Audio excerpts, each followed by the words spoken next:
It's been just over 2 weeks since the Pokemon Legends ZA trailer was released, and it is packed with new and familiar faces from Lumio City. But who else might return? Here are my top hopes and predictions for returning characters in Legends ZA, and why they just might make a comeback. Number 1, first introduced as your rival in Generation 1, Blue has shown up in the Pokemon game several times as your rival, ally, and a battle legend. In Pokemon X and Y, Blue is referenced by an NPC in Lumio City's Magenta Plaza Pokemon Center, who mentions the famous Professor Oak's grandson came to the Kalos region to study abroad. He got bonjour down just fine, but he still always said smell you later when he left. And in Pokemon Let's Go Pikachu and Let's Go Eevee, it's Blue who gives both the player and Trace keystones for Mega Evolution. Number 2, Blueberry Academy's Elite Four member Crispin, originally from Verbank City where his parents own a restaurant he hopes to one day take over. We all know Kalos is based off France, and France is well known for its food. Perhaps Crispin is training both his Pokemon and his chefing skills in a kitchen somewhere in Lumio City. Number 3, for that very same reason of Kalos France food, we could see Kofu in a kitchen or maybe out in Lumio City looking for rare ingredients, possibly with number 4, Cybole, who, just like Kofu, is a water type specialist and chef. But aside from that, what do we actually know about Cybole besides being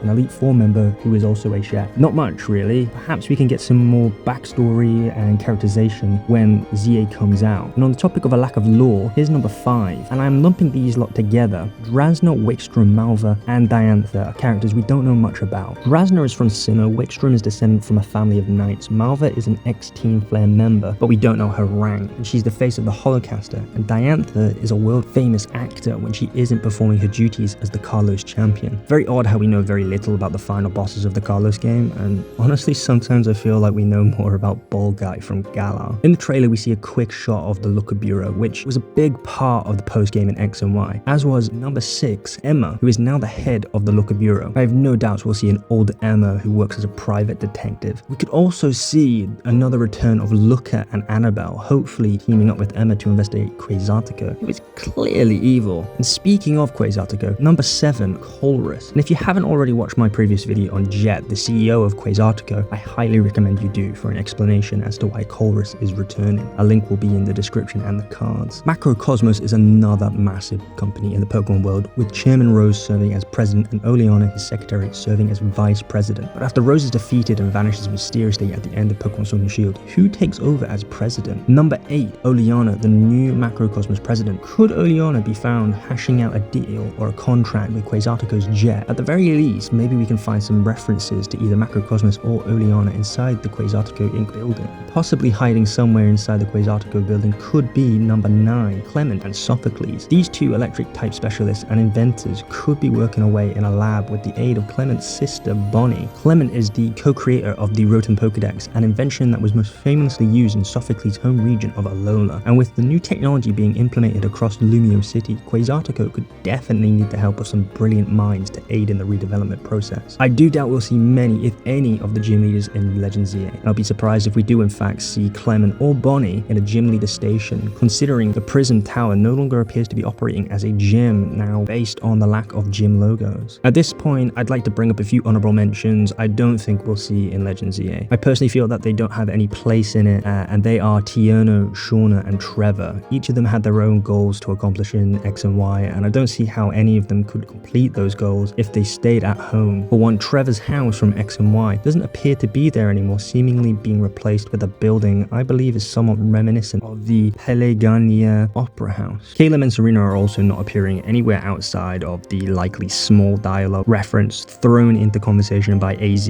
as a possible refresher of his backstory for new and returning characters. Getting back to it, number 10, Leon, the former Gala champion with an undefeated streak until we the player defeat him. In the postgame, Leon takes on the mantle of Pokemon League chairman and converts Rose Tower into his own battle facility. If it's true that the Pokemon world matches up with our own world, then Gala and Kalos will be very close to each other. This would make it pretty easy for Leon to hop on over to Lumio City and participate in a citywide battle challenge in hopes of becoming its victor after his defeat at the hands of a 10-year-old. Other strong trainers we could see are 11, Wally from Oras, who returned in the Alola games as a boss level trainer in the Battle Tree, using Mega Evolution instead of Z Crystals. Wally's overall goal in Oras was to get stronger like the player, and by the end of our journey we face off against Wally, who has become a true rival. His strength takes takes him from Hoenn to Alola, could it take him to Kalos as well? Which brings me to number 12. The Battle of Chatelaine sisters, Mita, Dana, Morgan and Evelyn, another set of characters introduced in Generation 6 that we just don't know much about besides originally being from Hoenn. Another Hoenn trainer we could see is number 13, Lycia, the Pokemon coordinator and idol. We don't ever battle her in Oris. She does utilize Mega Evolution in contests. Paris in our world is seen as somewhere for the rich and famous just to go shopping or go to restaurants. So how is Lumio City any different? In X and Y we see Diantha out and about in the city. Why not other celebrities like Lycia? Or number 14, Yancy and Curtis, the actors from Unova. This entry is a little bit loose, so I'll move on. Number 15, in X and Y, the journalist Alexa stops the player after defeating her sister Viola for our first gym badge in Santa Luna City. She gives us the player the EXP share and tells us to swing by the Lumiose Press if we have the time. Upon entering the Lumiose Press, we are greeted by Alexa, who offers to show us around the city. She basically acts as a fast travel point, taking the player to noticeable locations within the city. Will we find Alexa inside the Lumiose Press again in Legend ZA, or potentially working alongside number 16, Perrin? And for those who don't know who Perrin is or didn't play the Scarlet and Violet DLC, she is a traveling photographer who tasks the player with finding rare Pokemon. I think we could definitely see everyone's favorite ancestor character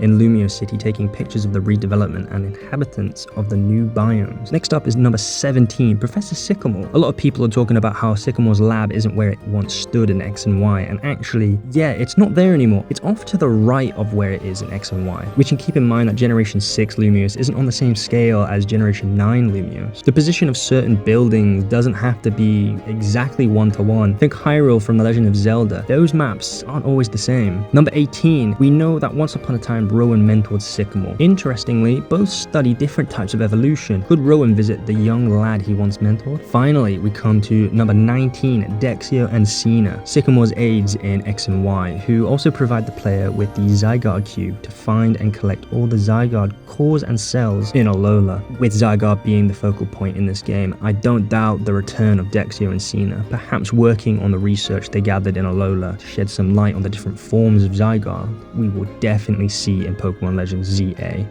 Thank you to all those who have watched the video and the previous videos. It means a lot. Please consider subscribing and liking, maybe leaving a comment, and yeah, peace. Carlos France food. Try saying that 10 times faster.